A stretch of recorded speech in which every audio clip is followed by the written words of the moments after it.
नमस्कार, जय श्री राम, जय वीर हनुमान। आज के इस एपिसोड नंबर 27 में हम दोहा संख्या 47 और 48 के अर्थ समझेंगे, जिसमें शरण में आए हुए विभीषण को श्री राम जी अपनाते हैं। चलिए शुरू करते हैं। लोभ, मोह, ईर्ष्या, मद और मान आदि अनेकों दुष्ट तभी तक हृदय में बसते हैं जब तक कि धनुष बाण और कमर में तरकस धारण किए हुए श्री रघुनाथ जी हृदय में नहीं बसते। ममतापूर्ण अंधेरी रात है जो राग द्वेष रूपी उल्लुओं को सुख देने वाली है। वह ममता रूपी रात्रि तभी तक जीव के मन में बसती है जब तक प्रभु का प्रताप रूपी सूर्य उदय नहीं होता। विभीषण कहते हैं, हे श्री राम जी, आपके चरणारविंद के दर्शन कर अब मैं कुशल से हूँ। मेरे भारी भय मिट गए हैं। हे कृपालु, आप जिस पर अनुकूल होते हैं उसे तीनों प्रकार के भवशूल, आध्यात्मिक, आधिदैविक और आदि भौतिक ताप नहीं व्यापते। मैं अत्यंत नीच स्वभाव का राक्षस हूँ। मैंने कभी शुभ आचरण नहीं किया। जिनका रूप मुनियों के विध्यान में नहीं आता, उन प्रभु ने स्वयं हर्षित होकर मुझे हृदय से लगा लिया। हे कृपा और सुख के पुंज श्री राम जी, मेरा अत्यंत असीम सौभाग्य है जो मैं ब्रह्मा और शिव जी के द्वारा सेव्य युगल चरण कमलों को अपने नेत्रों से देख पाया। विभीषण के ये शब्द सुनकर श्री राम जी कहते हैं, हे सखा सुनो, मैं तुम्हें अपना स्वभाव कहता हूँ जिसे काकभूषुंडी, शिव जी और पार्वती भी जानती हैं।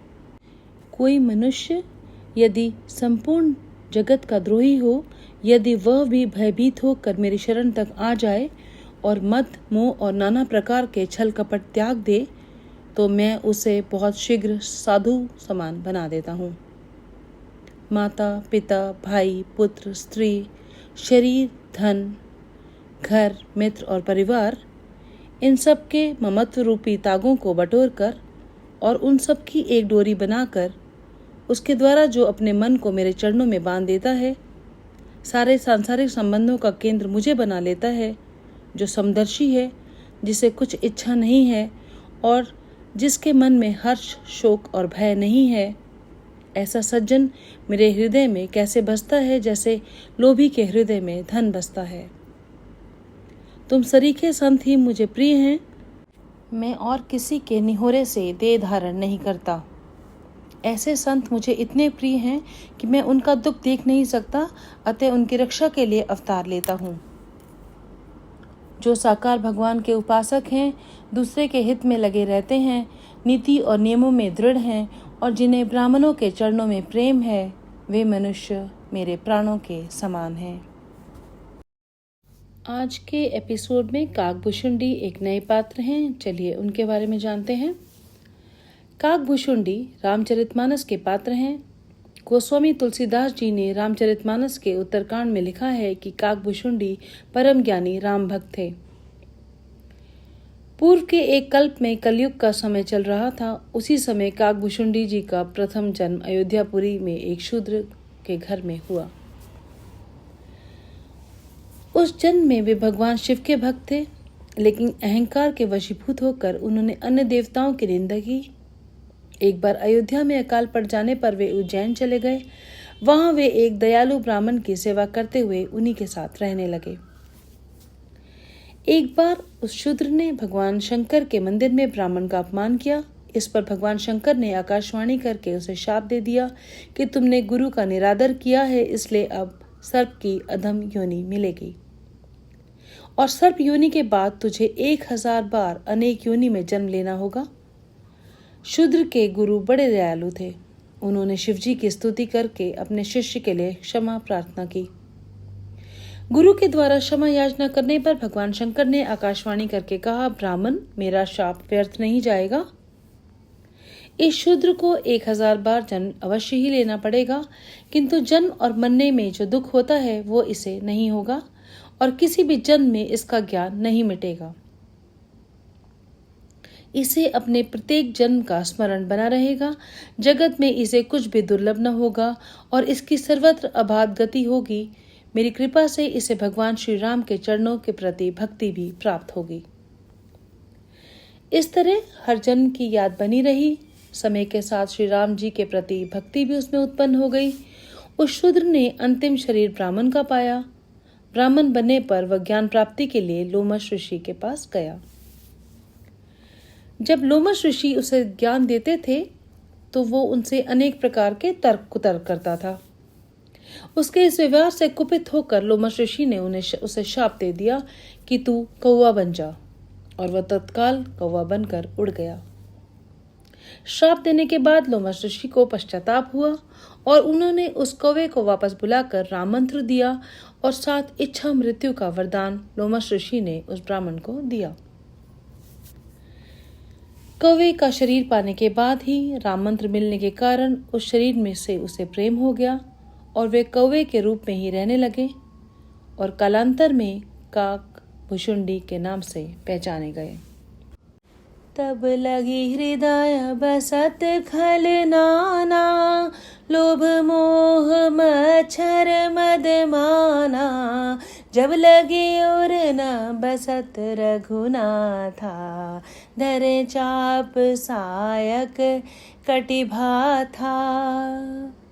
ममता तरुण तमी अंधियारी, राग द्वेष उलूक सुखकारी।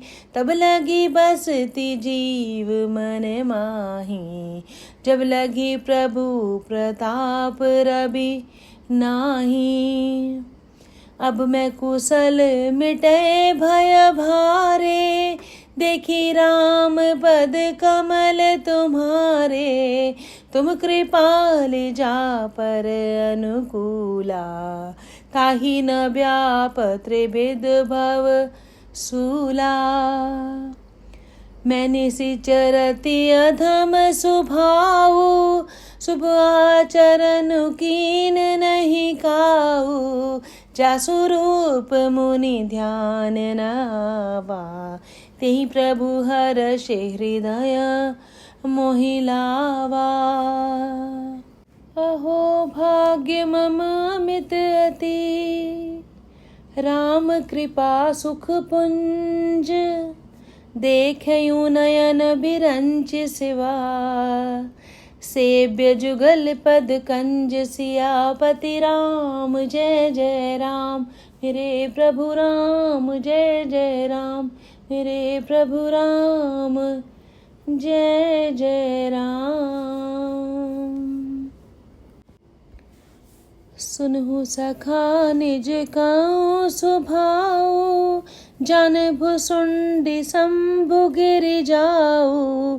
जौनर होई चराचर द्रोही, आवे सभय शरण तकी मोही।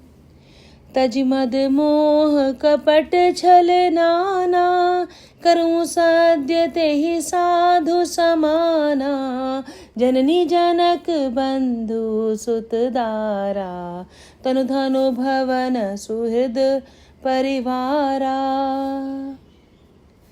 सब कै ममता ताग बटोरी, मम पद मन ही बांध बरी डोरी। समदर से इच्छा कछु नाही, हर्ष शोक भय नहीं मन माही।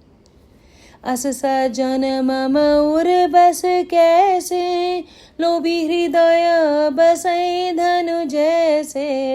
तुम सारिखे संत प्रिय मोरे, धरूं देह नहीं आन निहोरे।